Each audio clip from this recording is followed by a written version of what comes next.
Bien, allez, on va démarrer le cinquième conseil municipal de l'année. Il y en aura simplement un sixième. Pour le moment, l'ordre du jour, le procès verbal de la séance précédente, la création d'un poste de rédacteur contractuel au premier échelon, l'échange d'un terrain avec M. Léonard Armand, la CCB3F, convention portant sur l'instruction des autorisations d'urbanisme et la mise à disposition du service d'instruction mutualisé, une information sur un transfert de crédit dans le cadre de la fongibilité, et puis le rapport annuel du service d'eau potable. J'excuse d'emblée Aurélie qui a donné procuration à RL Francis. Monsieur Vénère. Et Monsieur Vénère Oui. qui a donné procuration. Non, il a juste. Il s'est excusé. D'accord. Bien, merci pour l'info. Ce que je veux dire, le procès verbal de la séance précédente. Je vais passer.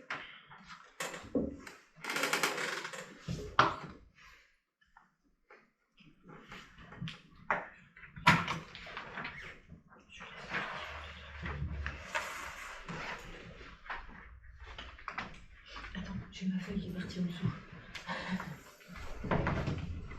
J'ai de l'autre côté alors.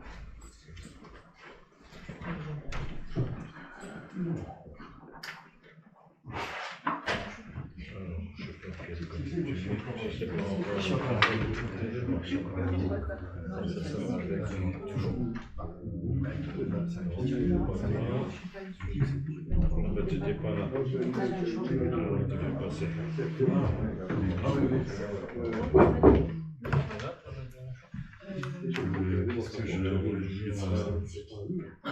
C'était le 27, le dernier conseil.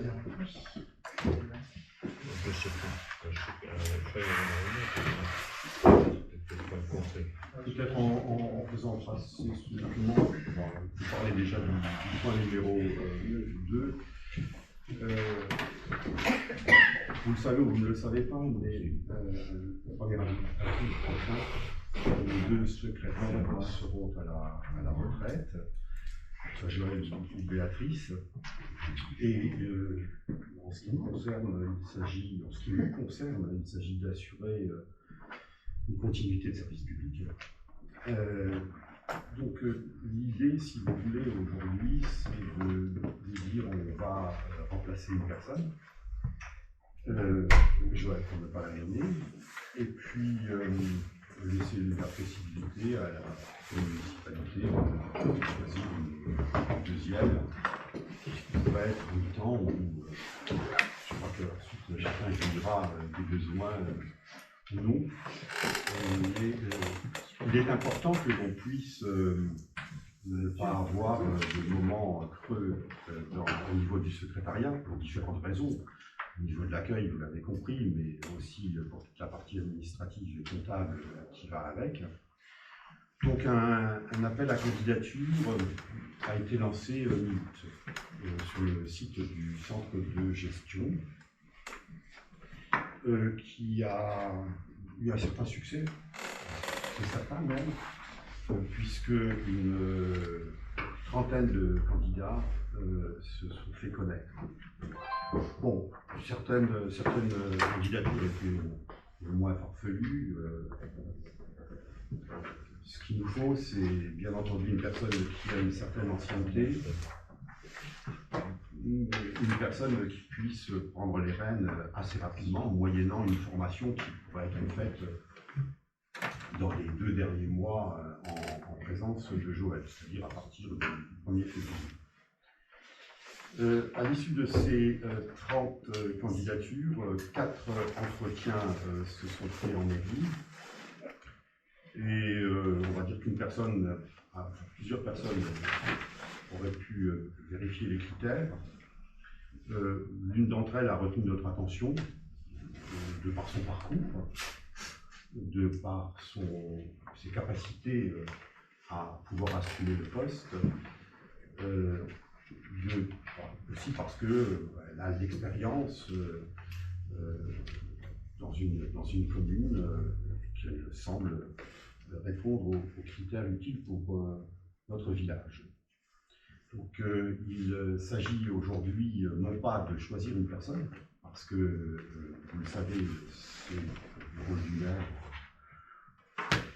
On va dire que je fais participer Joël aux différents entretiens, les adjoints aussi, de telle manière à ce que l'on puisse, pas le mien, mais je le coupe quand même, de façon à ce que l'on puisse se faire une idée. Et ce qui vous est proposé, c'est d'embaucher une personne comme on l'a mis, au poste de rédacteur contractuel et au premier échelon.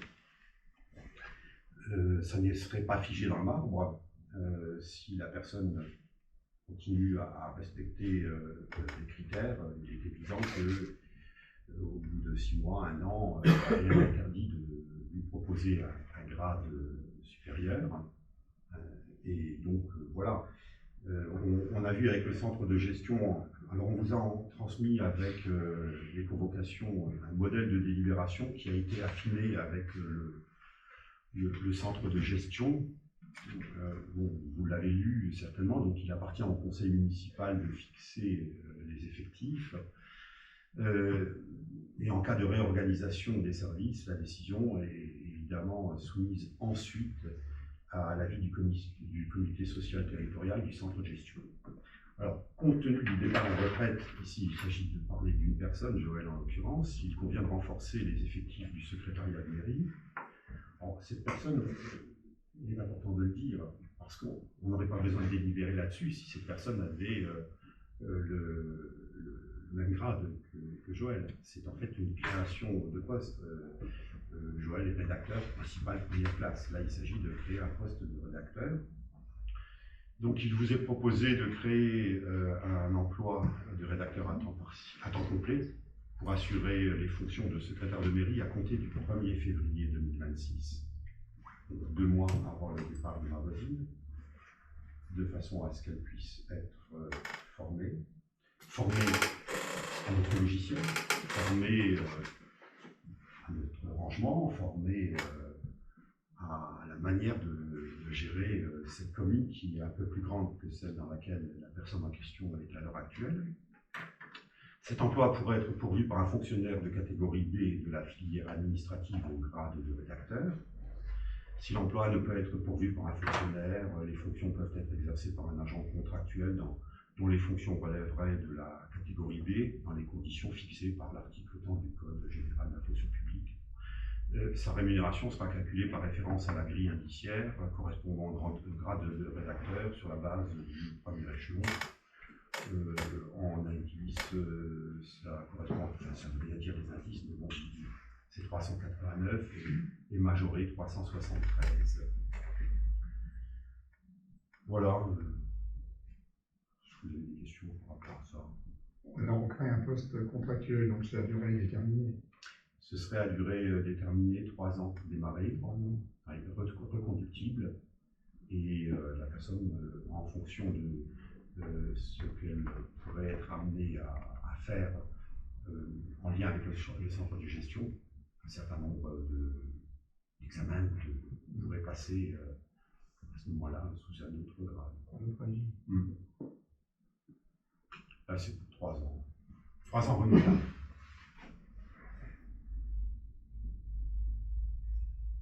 Et la personne que vous avez, tu ne veux pas dire qui c'est? Je n'ai pas le droit. D'accord. En fait, j'ai pas le droit, il n'y a rien à cacher, mais j'ai pas le droit. Ouais, non.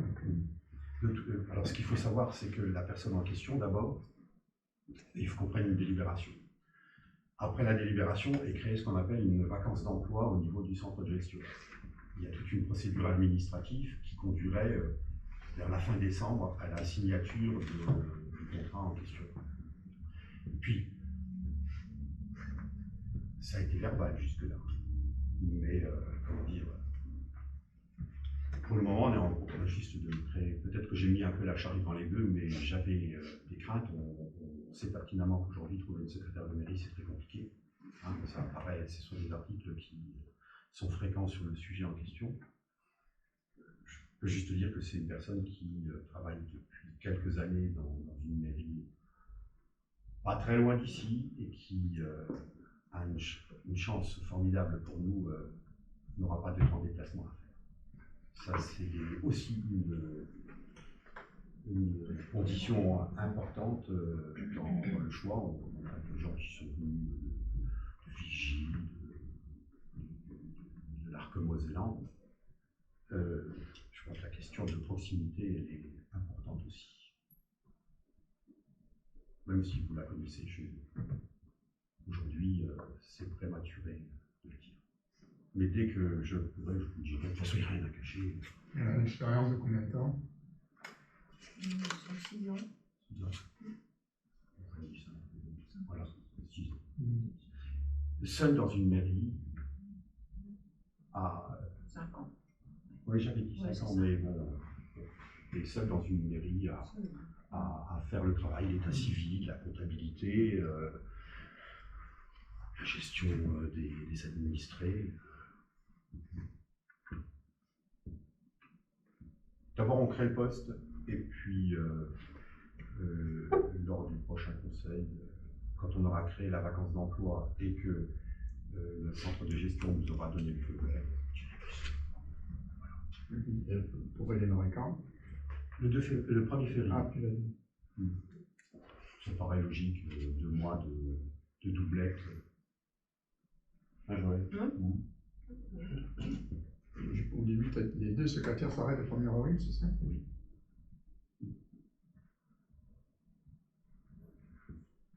Donc, mon idée, c'était de dire le choix de la deuxième reviendrait à la municipalité suivante. Ça me semble très sain sous cette forme. Actuellement, la deuxième, c'est à mi-temps. C'est à mi-temps.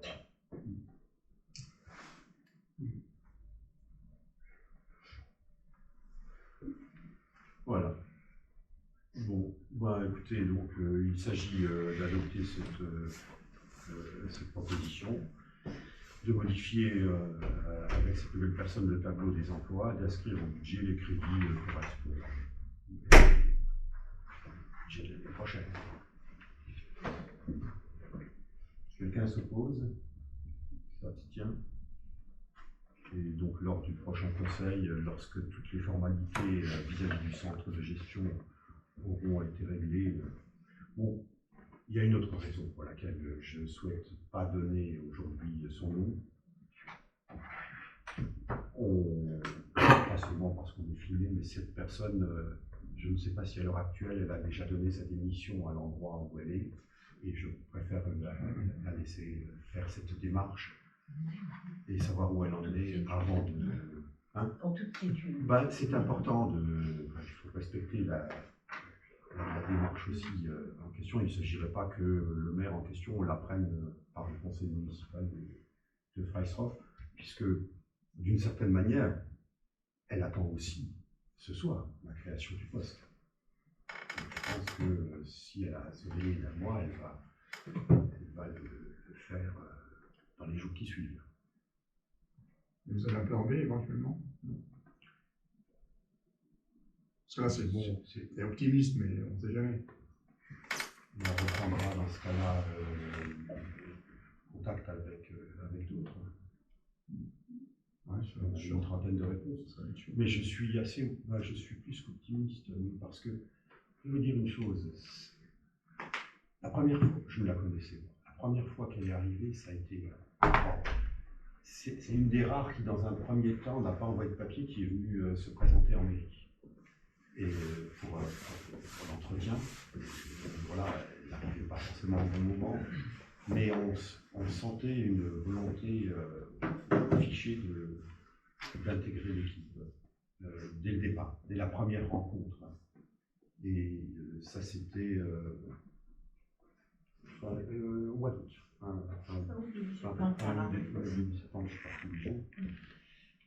Revu après, on l'a rencontré à 3 reprises.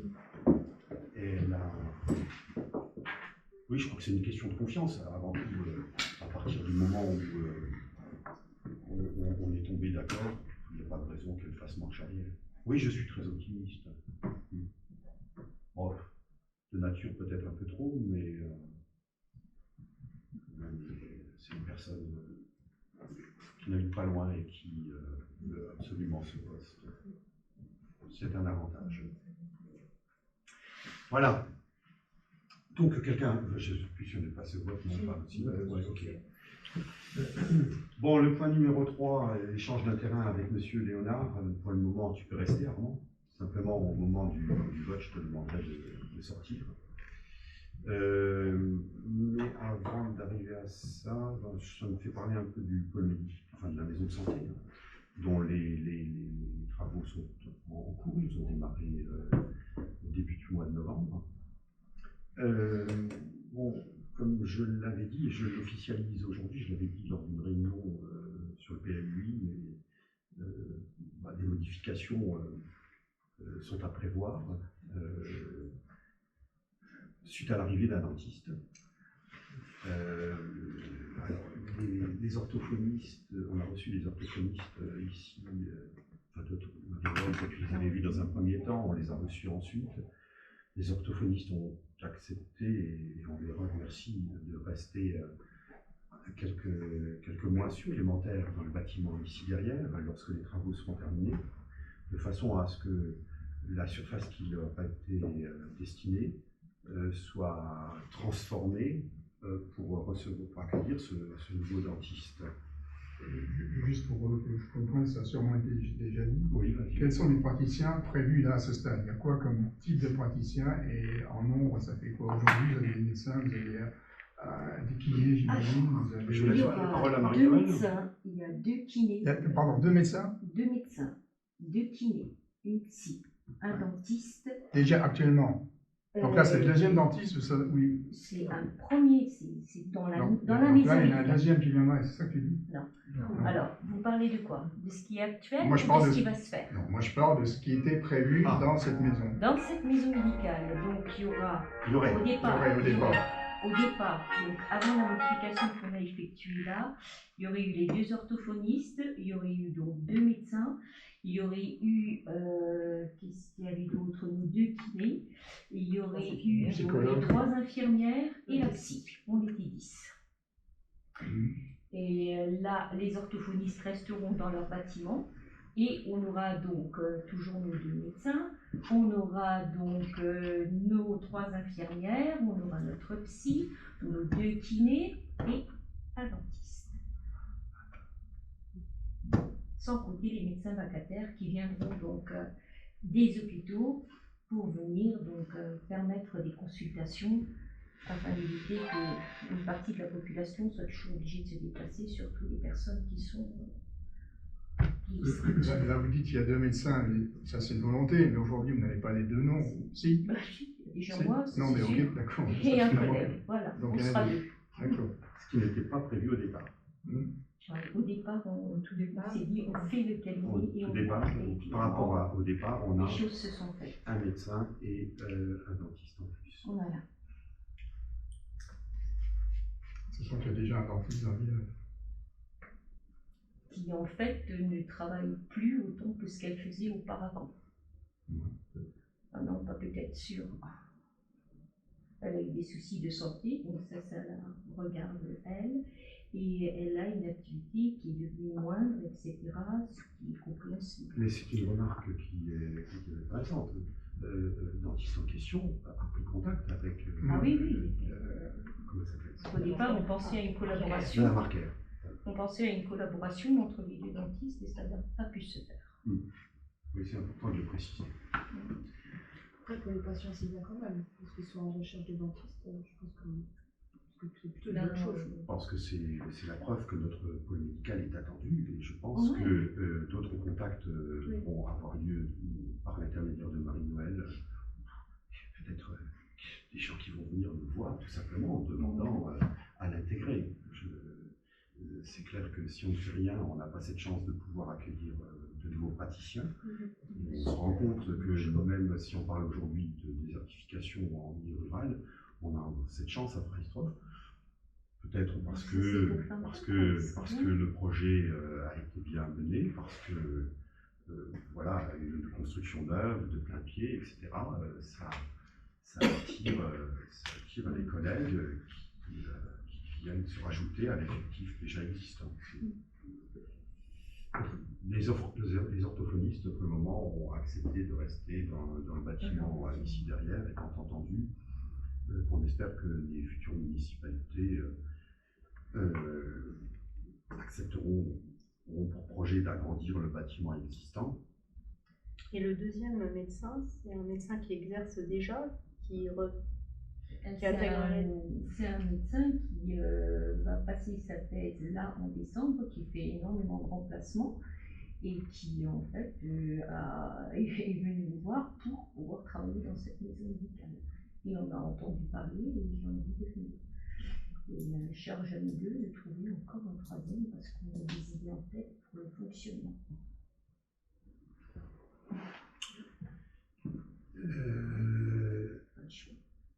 Alors, ce que je voulais dire aussi avant, puisqu'on est sur le sujet, les travaux ont démarré.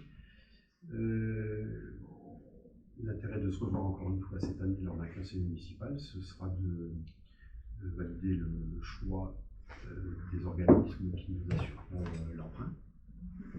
Des contacts ont été déjà pris avec 3 organismes à l'heure actuelle. Nous sommes encore en phase de négociation sur le sujet en question. Et je ne vous ferai pas l'affront de vous réunir le 24 décembre, mais certainement la semaine qui précédera. D'ici là, on aura, je pense, bouclé les négociations. Ouais, donc 3 organismes ont été contactés pour le moment. L'idée, c'est de pouvoir décaisser l'emprunt au fur et à mesure. Enfin, je vous donne quelques critères qui ont été imposés. Certains viennent en nous disant qu'il faudrait décaisser en totalité immédiatement, donc assurer déjà l'amortissement, ce qui n'est peut-être pas la meilleure des solutions. Je crois que ce qu'il faut, c'est toujours penser à l'intérêt de la commune, voir comment les choses vont évoluer, comment vont rentrer aussi les subventions. À titre d'exemple, on a déclaré l'ouverture de chantier au mois de juin pour la DSIL. À l'heure actuelle, les 106 000 € ne sont toujours pas rentrés. Je crois que nos députés, on aura cet argent. C'est pas une preuve d'optimisme. L'État nous a garanti un certain montant, mais tarde un tout petit peu à nous verser.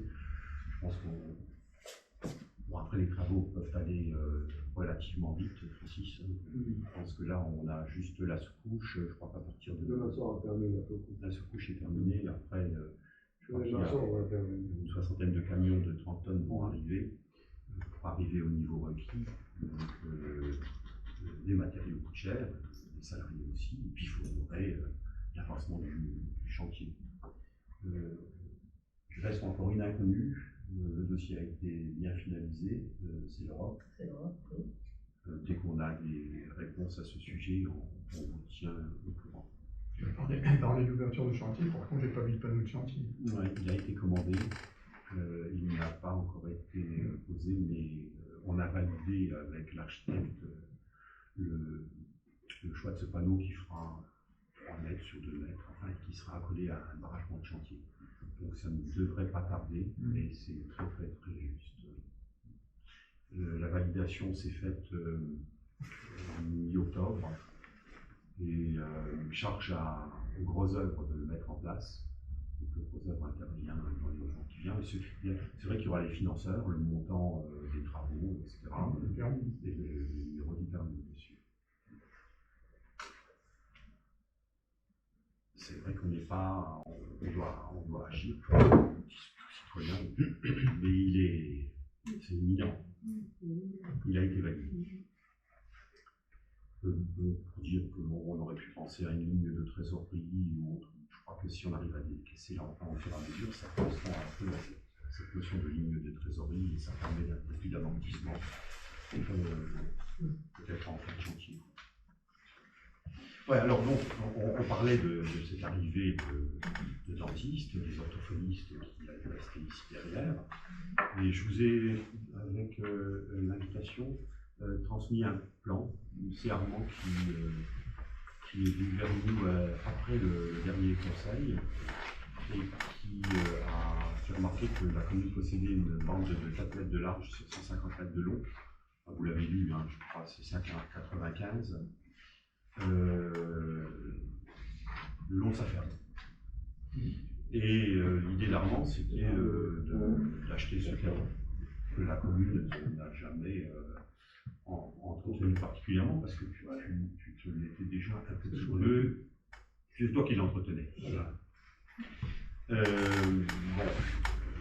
en fait, quand on a reçu Armand, l'idée, ça a été de dire la surface est intéressante, celle qu'on utilise pour le pôle médical, mais à terme, peut-être que grâce aux extensions, ça pourrait être un peu juste. Et donc l'idée, tout simplement, a été de dire, on va tenter de procéder à un échange. 5,95 contre 5,95. À l'arrière du pôle médical, ça concernerait deux parcelles, parce que je crois que c'est coupé en deux, comment tu confirmes. Il y a une parcelle qui appartient à monsieur et madame, et l'autre à toi en nom propre. Voilà. Je vous laisse poser, avant que Armand ne sorte, je vous laisse poser les questions peut-être. Donc, ça représenterait sur 40 mètres à peu près de là. 6 mètres sur 40. Une quarantaine, non mais une quarantaine sur 9 fois 13 mètres à peu près de 13 ou 13 de profondeur supplémentaire. Donc c'est un échange avec des superficies équivalentes. Il y a au niveau du prix, au même prix. C'est un simple échange et c'est au même. On considérait que c'est la même valeur. Oui, oui. Moi, je pense pas. Là, Armand ne pensait pas non plus. Moi, je pense pas que c'est la même valeur. Puisqu'il nous a proposé dans un premier temps la moitié. La moitié. Oui, Armand, dans les phases de discussion, de négociation, il prenait les 6 arbres, ils nous ont donné 3. C'est ça, Armand. Ouais. Ah, dans l'autre sens. Et il pensait que son terrain. Non, je ne comprends pas. Pour moi, les deux terrains n'ont pas la même valeur. D'accord. Donc, ça me paraît Un terrain de 4 mètres de large, le long d'une route, on ne peut pas le considérer comme. Oui, mais bon, ok, mais couplé à un autre terrain, c'est plus pareil, quoi. Une fois que. Pareil pour d'autres surfaces sur lesquelles une construction peut se faire. C'est pour ça que je pense que c'est sain de proposer un échange surface à surface. Pour moi, c'est pas la même valeur. Les deux terrains étaient des terrains agricoles. Ça, c'est clair. Lesquels? Les deux étaient en mais, terrain agricole. oui, sauf que l'un, c'est au bord d'une route et à l'avenir, ça pourrait évoluer. Aujourd'hui, je suis d'accord, c'est pas dans le périmètre, on est. Ok. Et ça. Alors que l'autre l'est, c'est vrai. Oui, mais alors que l'autre. Ah oui, heureusement.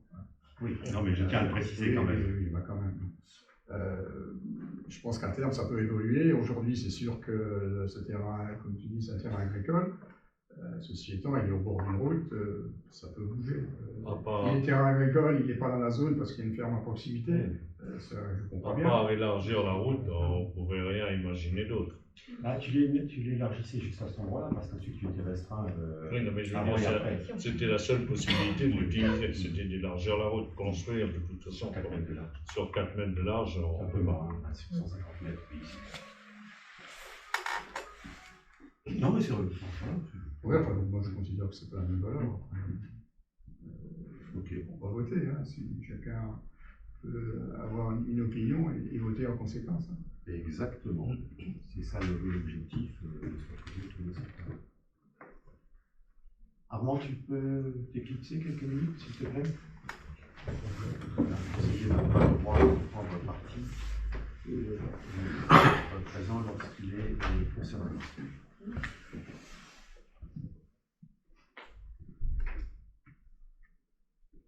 Donc, je vous ai informé du souhait émis par M. Léonard d'acquérir une parcelle à Didin, longeant la route et contiguë à la ferme, section 9, numéro 51, d'une contenance de 5,95.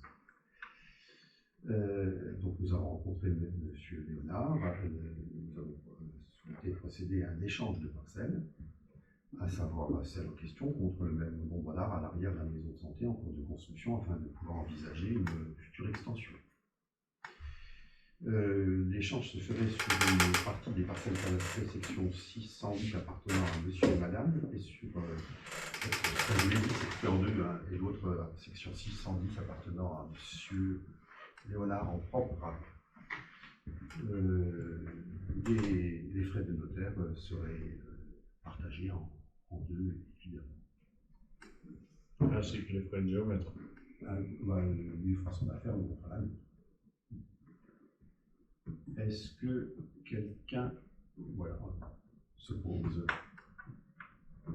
S'abstient. On m'abstient. Ok. Oui, tu avais un argument? Oui, bon, j'ai un argument tout simple et je ne dévoilerai pas. Tout simplement parce que M. Léonard, à quelque part, je ne vais pas rentrer dans les détails, mais avec lui, c'est toujours compliqué, c'est toujours dans son sens, et à quelque part, voilà, et je ne rentrerai pas plus loin dans les détails. Ok. Bon, ben c'est bien. Bon, on peut le faire revenir. Oui, on peut le faire revenir. Parce qu'il va.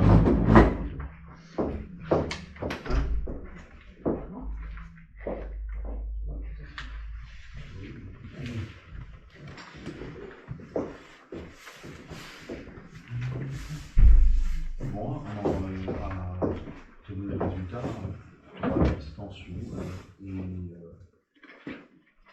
les autres pour cet échange.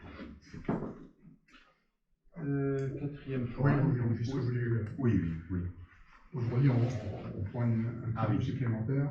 Je vous rappelle qu'à l'époque, vous avez quand même suggéré de prendre tout le terrain plutôt que de prendre un petit bout. Je le sais. Alors bon, c'est facile de dire ça maintenant peut-être, mais quand même. Mais M. Léonard n'était pas forcément pour Ah, mais vendre ça, tout son terrain. il décide pas de tout, bon, et après on négocie. Bah, aussi, c'est son terrain à la base. On a négocié. On peut parler. Oui. Je pense, et Armand le confirmerait, qu'on a négocié. Ouais, Marie-Noël le confirme. Oui, si on veut. Enfin, bon, Ceci bon, étant, je me si rappelle c'est très fait, bien de ouais. cette délibération qui a été prise en son temps. Et à laquelle vous êtes abstenu également. Tout à fait. Ouais. Point numéro 5, pardon, 4. Je cède la parole à Frédéric. Oui. Donc jusqu'à présent, la commune de Freistroff était soumise au RNU, donc c'est le règlement national d'urbanisme. Donc c'est ce règlement qui constitue en fait le cadre des règles applicables à défaut de documents d'urbanisme. Sur la commune de Freistroff, nous n'avons pas de carte communale ni de PLU. Donc, ce qui veut dire qu'en fait, tous les dossiers qui étaient déposés étaient instruits donc, par les services de l'État, en l'occurrence à notre niveau par la DDT de Sarreguemines. Alors, la DDT, bon, c'est la direction départementale des territoires, et c'est elle qui est compétente en matière d'aménagement du territoire, d'environnement, et tout le reste. Donc là, vous savez, actuellement, on a beaucoup parlé du PLUI. Dans le cadre donc, de l'élaboration de l'adoption du PLUI très prochainement, la commune de Freistroff donc, sera désormais soumise aux règles du PLUI au même titre que les autres communes de la CCD 3F. Donc ce qui nous est proposé, donc, pour cette évolution, effectivement, elle vise donc à assurer une cohérence et une harmonisation du droit applicable en matière d'urbanisme, ce qui favorise une gestion homogène et coordonnée à l'aménagement du territoire. Donc la CCD 3F doit donc mettre à disposition, elle met déjà à disposition des communes membres un service mutualisé d'instruction des dossiers. Et donc, comme la commune de Freistroff, l'instant n'a pas été le cas, comme je disais, nous, tous les dossiers étaient traités directement par la DDT. Donc, il nous fait proposer donc, de nous prononcer sur la délégation justement de cette compétence d'instruction. Ce qui veut dire que dorénavant, tous les dossiers partiront directement à la CCD 3F, sera instruit par le service instructeur de la CCD 3F, mais je précise bien, le maire restera toujours en dernier lieu celui qui signera ou non les accords pour les terrains. Donc voilà. Est-ce qu'il y a des questions?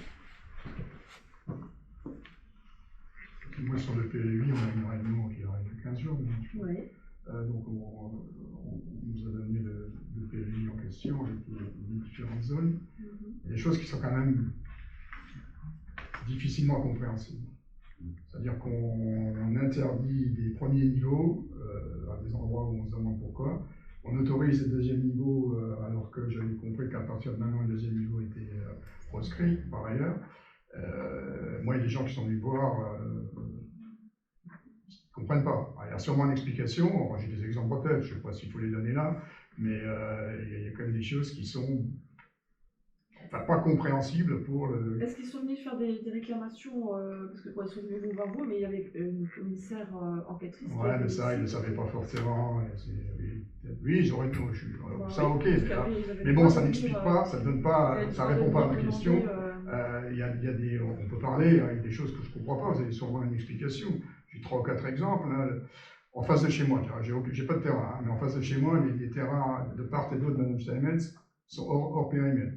Je ne comprends pas bien pourquoi.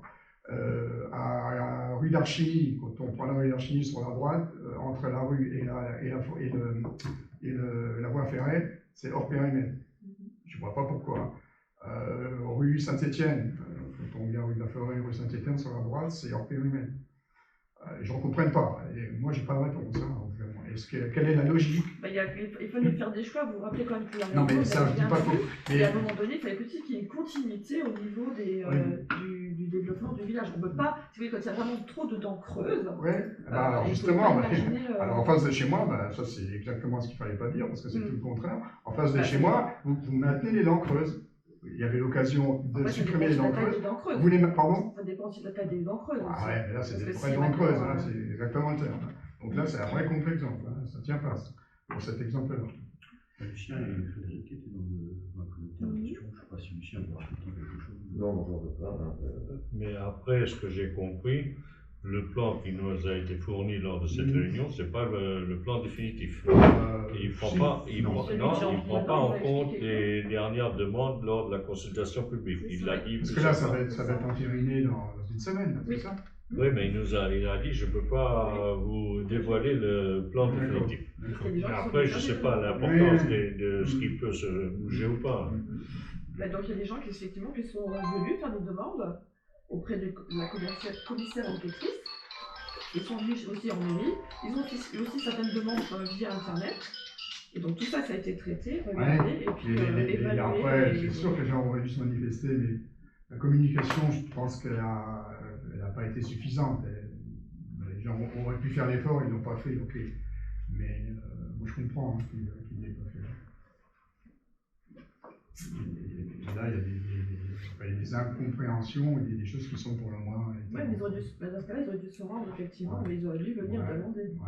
C'est un peu dommage. Parce que ce qui a été dit lors de la réunion à laquelle j'ai assisté la dernière sur lui avec Frodalis, il a dit aussi que c'était pas figé. Enfin, figé. Ça allait pour au moins 3 ans. Voilà, moi j'aurais été 6 ans. Hein. Oui, au bout de 3 ans, je crois qu'il a été dit qu'une réévaluation. Ah bon, 3 ans. C'est ce qui m'a. Oui, 3 ans.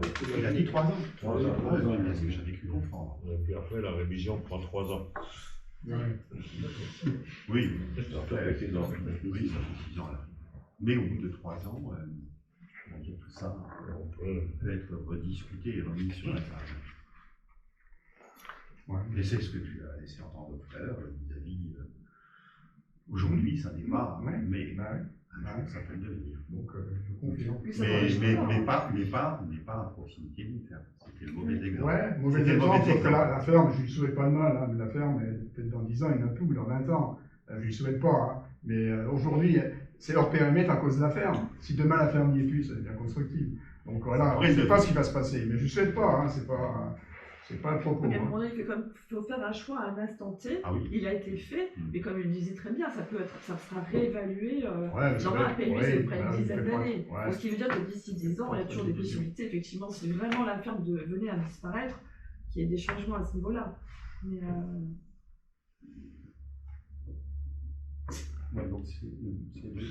donc effectivement, le but, c'est d'approuver la convention relative à la délégation de la compétence d'instruction des autorisations.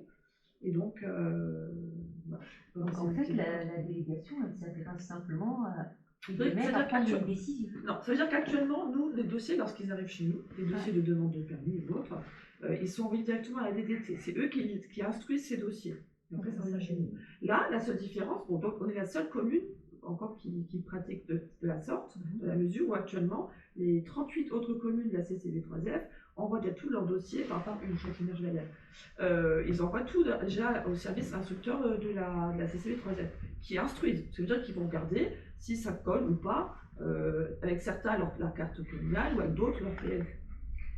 Et une fois que les dossiers sont instruits, tous les éléments y sont, tout y est indiqué ensuite, donc c'est renvoyé au niveau des maires, qui ensuite les envoient après aux différents services nécessaires. Donc le maire reste toujours, si tu veux, le décideur à la fin, c'est quand même toujours lui qui signe. Il reste quand même toujours maître dans son village. Mais il signe en fonction de ses propres décisions, de ses propres choix, de ce qu'il pense. Alors si maintenant le dossier signe en revient, fonction de tout ce si le dossier par exemple revient, le dossier revient, il s'avère qu'il y a plein d'éléments négatifs. Par exemple, le service instructeur trouve qu'il y a plein d'incohérences, des choses comme ça qui ne vont pas. Soit le maire peut forcer, il peut toujours, hein, mais bon, ça ira à l'encontre, là par exemple par rapport au PLUI, si le pétitionnaire ne répond pas à certaines règles imposées par le PLUI, on pourra faire ce qu'on voudra, ça partira au tribunal éventuellement, mais il sera perdant. Voilà. Mais d'où l'intérêt justement de ce service instructeur de vraiment mettre l'accent sur éventuellement les éléments, les éléments sont bons, les éléments qui ne vont pas, il y aura une demande qui sera faite auprès du maire en disant voilà, donc fournissez-moi les éléments, c'est plus facile. Voilà. Sinon, il y a une solution. Il la connaît. On laisse passer en tacite. Ouais. Donc voilà. Voilà. Bon. Donc, est-ce que vous êtes quelqu'un d'autres questions? Donc, est-ce que vous êtes d'accord effectivement pour déléguer la compétence instruction des autorisations d'urbanisme à la CCB 3F? Alors, qui s'oppose? Qui s'abstient? Juste une question, tu dis que ça part à la DDT. Ça partait. Pour l'instant, ça part. Oui, mais je dis que ça part à la DDT. Nous, on est une des seules communes où ça part à la DDT. Pour quelle raison? Parce qu'on n'a pas de carte communale et on n'a pas de PLU. C'est tout simplement. On est au RNU encore, comme je l'ai dit. Donc les services de la CCB vont se substituer à ceux de la DDT. C'est En ça. fait, c'est eux qui consultent les DIS, c'est eux qui consultent les syndicats. Voilà. C'est eux qui Ils font toutes ces démarches là. Caron, l'information sur un transfert de crédit dans le cadre de la fragilité. Juste une petite chose, donc pour rappel, la fongibilité des crédits nous autorise à transférer d'un compte vers un autre certains montants quand on en a besoin, mais toujours au sein d'un même chapitre. Pour ce faire, on a besoin de passer par cette fongibilité afin de payer notre reste à charge envers la CCB 3F. La communauté de communes a récupéré quelques compétences comme le règlement pour nous du 10 par exemple, toutes ces choses-là. Donc avant, on récupérait un petit peu d'argent, mais maintenant, il faut qu'on leur en donne un peu plus. Donc on a besoin de crédits sur un certain compte, d'où le passage par la fongibilité des crédits. On a ainsi besoin de transférer 3 777 € du compte 611 au chapitre 011. Il faut qu'on le transfère vers le compte 73 92 11 au chapitre 014. Pour ce faire, afin de payer donc la CCB 3F et le reste à charge donc, qui nous est demandé. Voilà, donc simplement, c'est une question d'écriture comptable qu'on a besoin de passer en délibération au conseil. Donc je vous demanderai Non, pas en délibération, c'est une simplement c'est une information. information. Donc on ne vous demande même pas de voter. Voilà. La fongibilité, Oui, elle est autorisée effectivement jusqu'à 7 500 €. tu m'as informé. Elle est autorisée de fait. Donc on en informe simplement le conseil municipal, pardon. Ce qui est fait. Le point numéro 6, c'est le rapport annuel du service d'eau potable.